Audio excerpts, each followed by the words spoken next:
Hi, it's Bob with HHT Outdoors. Gonna do a little seam sealing on a tent today. I had a single rainbow tarp tent for years. Decided to upsize a little bit so I could fit two tent pads side by side. So I bought a second-hand tarp tent double rainbow. It's the same tent basically, except extra vestibule, double wide, basically. Very little more weight, but now I can fit two people comfortably in it. The person before me had sealed the seams. I'm not quite sure what they used. It's peeling off. So I figured we'd make a video today on how to seal tent seams. I'm going to have to get the rest of the old silicone that I used off the tent. I'm going to use just a stiff bristle brush for that and see how that works. Let's go to the tent. Okay, so here's the tent. Nice little tarp tent. But if you look, I don't know if you can see it right here, silicone's just kind of flaked off this tent. It's flaking off. It's like it wasn't mixed correctly when it was sealed. So we're going to try to get this stuff off here. A lot of it comes off with your fingernail, but I'm going to use a kind of a stiff bristle brush we have for the dog. Horse brush will work good too. You get a farm supply store.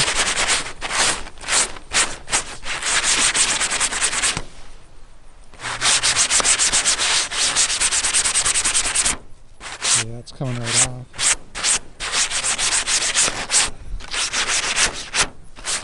So I'm not sure if you just use regular silicone without thinning it, or if you use a commercial seam sealer on this thing. But it's coming off pretty good. I have to use a fingernail on some of it just to get the residue off.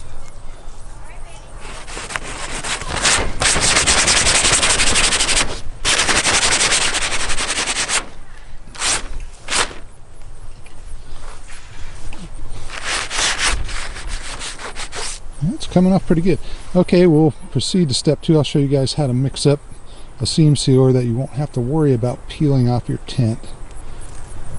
Okay, now we're gonna mix up some seam sealer here. The main things you need: 100% silicone, clear. Some of it comes in white, says clear on it. Some of it is white. Some people know it turns clear when it dries, and other silicones are just clear, period. I prefer the clear.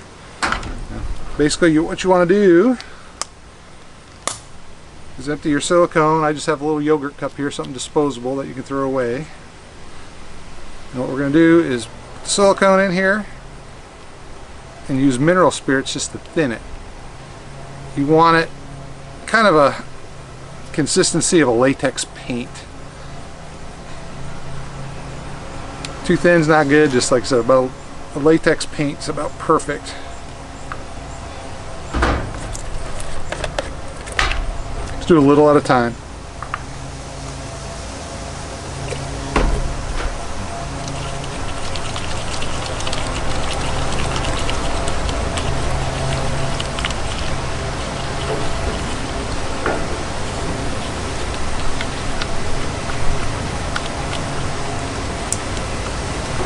At first it'll seem too really thick, but the mineral spirits takes a little bit of time to work with the silicone, and it'll start slowly thinning it out.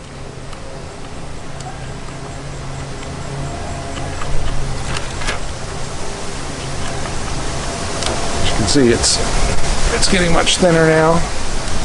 Give it a hair more.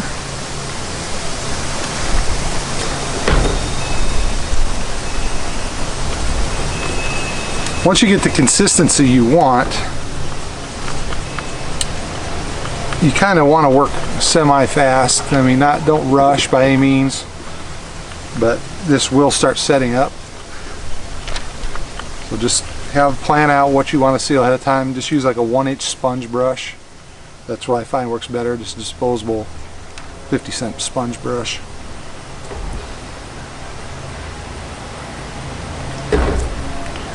If it starts getting too thick, you can always add a little bit. I try to do smaller batches just in case it does set up on me. I can just mix another batch.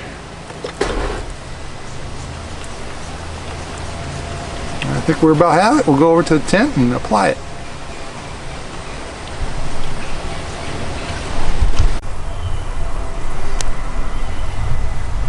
Don't be afraid to put it on.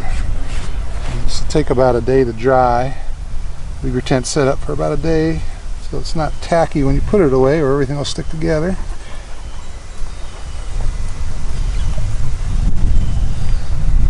Here. That's really what's that?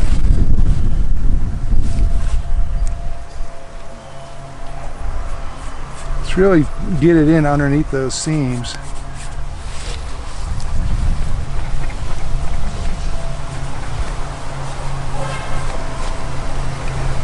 That's why you want it just watery enough where it can work its way up underneath the seams and soak into the stitching.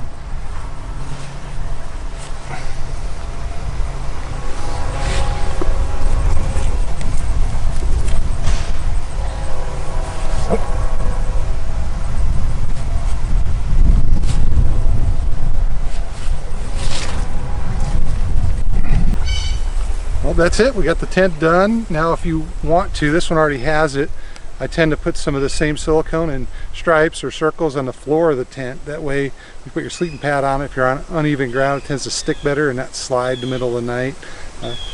Easy thing to do while you already have your silicone out. I usually let these dry for about 24 hours so they're not as tacky, and then you put your tent away and it's ready to go. If you use your tent quite a bit, I do this every couple seasons, just go back over the main seams. Really, that's it. Pretty simple. Save yourself some money and go to town.